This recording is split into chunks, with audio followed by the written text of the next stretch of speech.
जय माँ काली मित्रों, आपका मेरे चैनल माँ काली महाकाल शक्ति उपासना में स्वागत है। मित्रों, अगर आप मेरे चैनल पर नए हैं तो मेरे चैनल को सब्सक्राइब कीजिए, लाइक कीजिए, शेयर कीजिए। साथ ही नोटिफिकेशन बेल को भी प्रेस कीजिए, जिससे मेरी आने वाली वीडियोस का नोटिफिकेशन आपको तुरंत मिल जाए। मित्रों, आज का जो विषय है वो विषय ये है कि स्त्रियों के लिए सबसे अच्छी पूजा कौन सी मानी जाती है और किस पूजा को करने से स्त्रियों को लाभ होता है और किस प्रकार की पूजा स्त्रियों को करनी चाहिए।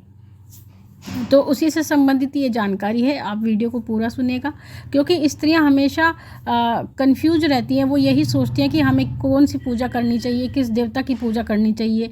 मतलब वो समझ नहीं पाती, वो इधर उधर भटकती रहती हैं, उनके पास एक सटीक मार्ग नहीं होता, तो वो परेशान रहती है कि हम किसकी पूजा करें। देखिए मित्रों, स्त्री का अर्थ होता है यानी जो पूरे घर की, एक कहते हैं एक आधारशिला एक स्त्री होती है। बिना स्त्री के घर शमशान होता है, ये कहावत है ये, और वास्तविकता भी है। जिस घर में स्त्री नहीं होती उस घर के दरवाजे पर कोई खड़ा भी होना पसंद नहीं करता कि इनके घर में महिला नहीं है, स्त्री नहीं है। तो स्त्री किसी भी घर की आधारशिला है, बिना स्त्री के किसी भी घर की कल्पना नहीं की जा सकती। तो जो पूजा स्त्री करती है, स्त्री के द्वारा की गई पूजा का जो फल होता है वो परिवार के सभी सदस्यों को प्राप्त होता है, क्योंकि स्त्रियां एक तने के बराबर हैं और बाकी सभी सदस्य भुजाओं के बराबर होते हैं। जैसे पेड़ की टहनियां होती हैं उसी प्रकार से तो स्त्री जो भी पूजा करती है उसका फल उसके पति को स्वतः ही प्राप्त हो जाता है। तो ऐसी परिस्थिति में जो स्त्रियां पूजा सेवा आराधना करती हैं वो अपने पति को और अपने बच्चों को स्वतः ही पुण्य की प्राप्ति करा देती हैं। तो स्त्रियों के लिए सबसे अच्छी पूजा कौन सी होती है? तो देखिए, स्त्रियों के लिए जो सबसे अच्छी पूजा होती है वो होती है देवी उपासना, यानी शक्ति उपासना। यानी माँ दुर्गा की पूजा स्त्रियों के लिए सबसे अच्छी होती है और सबसे फलदायिनी होती है। माँ काली की उपासना भी स्त्रियों के लिए फलदायिनी होती है, लेकिन जो लोग ज़्यादा पूजा पाठ नहीं जानती, जो स्त्रियाँ ज़्यादा पूजा पाठ नहीं जानती, हम उनकी बात करते हैं, जिनको ज्ञान नहीं होता, तो उनको माँ दुर्गा की पूजा करनी चाहिए। और माँ दुर्गा की पूजा के लिए किसी भी गुरु की आवश्यकता नहीं हो सकती। माँ दुर्गा की पूजा आप बिना गुरु के आसानी से कर सकते हैं।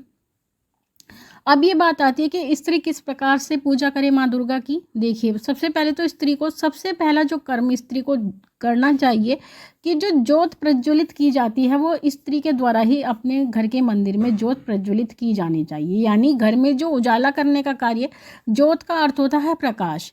तो जिस घर में प्रकाश होता है, जिस घर में दीपक जलता है, वहाँ पर नकारात्मक ऊर्जा का कोई भी प्रभाव नहीं होता, सुख समृद्धि का वास होता है।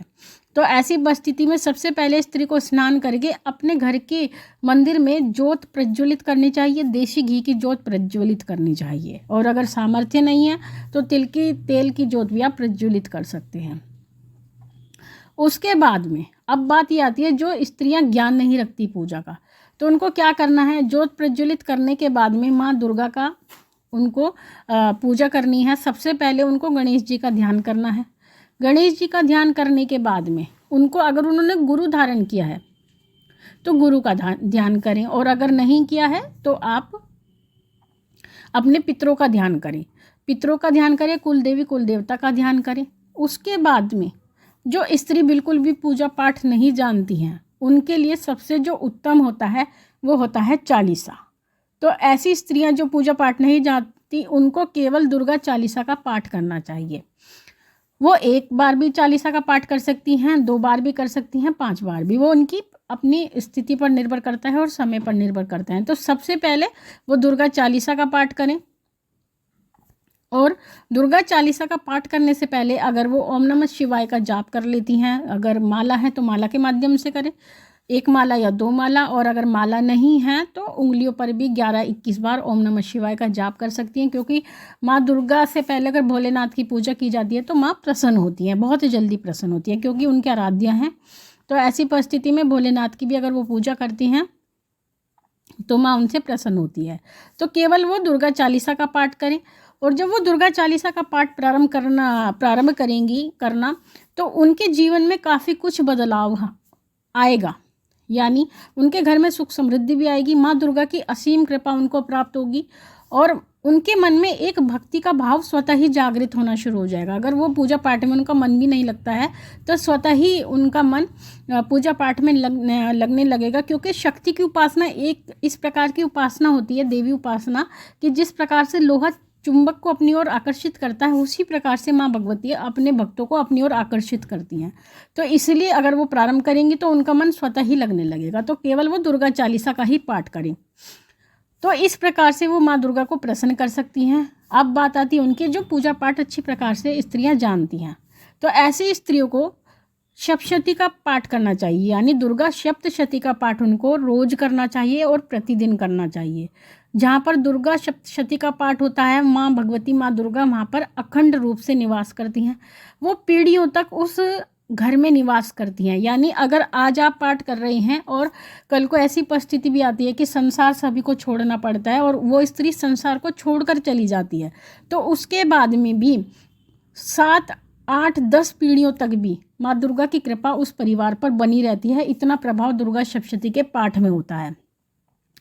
तो इसलिए स्त्रियों को दुर्गा सप्तशती का पाठ करना चाहिए। और उसका जो हमने वीडियो बना रखा है कि किस विधि से और किस विधान से दुर्गा सप्तशती का नित्य प्रति पाठ किया जाता है, उसका लिंक हम आपको डिस्क्रिप्शन बॉक्स में देंगे। वैसे वो हमारी वीडियो दूसरे चैनल पर अपलोड है, लेकिन उसका लिंक भी हम आपको डिस्क्रिप्शन बॉक्स में दे देंगे, जिससे कि अगर आप सप्तशती का पाठ करना चाहते हैं तो आपको विधि विधान पता लग जाएगा कि किस प्रकार से नित्य प्रति आप दुर्गा सप्तशती का पाठ कर सकते हैं। तो मित्रों, ये 2 प्रकार की पूजा हमने आपको बताई है। एक तो दुर्गा चालीसा उन स्त्रियों के लिए जो नहीं जानती पूजा पाठ करना, और जो पूजा पाठ करना जानती हैं, पढ़ना लिखना भी जानती हैं, संस्कृत पढ़ सकती हैं, संस्कृत नहीं पढ़ सकती तो हिंदी पढ़ सकती हैं, वो दुर्गा सप्तशती का पाठ करें तो महामाई उनका कल्याण करेगी। उनके घर में सुख समृद्धि होगी, धन धान्य में वृद्धि होगी, क्योंकि माँ दुर्गा सुख समृद्धि प्रदान करने वाली देवी हैं, धन धान्य की वृद्धि करने वाली देवी हैं। तो माँ दुर्गा की पूजा आप अवश्य करें और इस प्रकार से माँ भगवती का असीम आशीर्वाद आपको प्राप्त होगा। तो मित्रों, ये थी जानकारी आप सभी के लिए। माँ भगवती से यही प्रार्थना करते हैं कि वो आपके भंडारे भरती रहे, आपकी सभी मनोकामनाओं को पूर्ण करती रहे। आपसे फिर मिलेंगे अपनी अगली वीडियो में। तब तक के लिए जय महाकाली, जय महाकाल।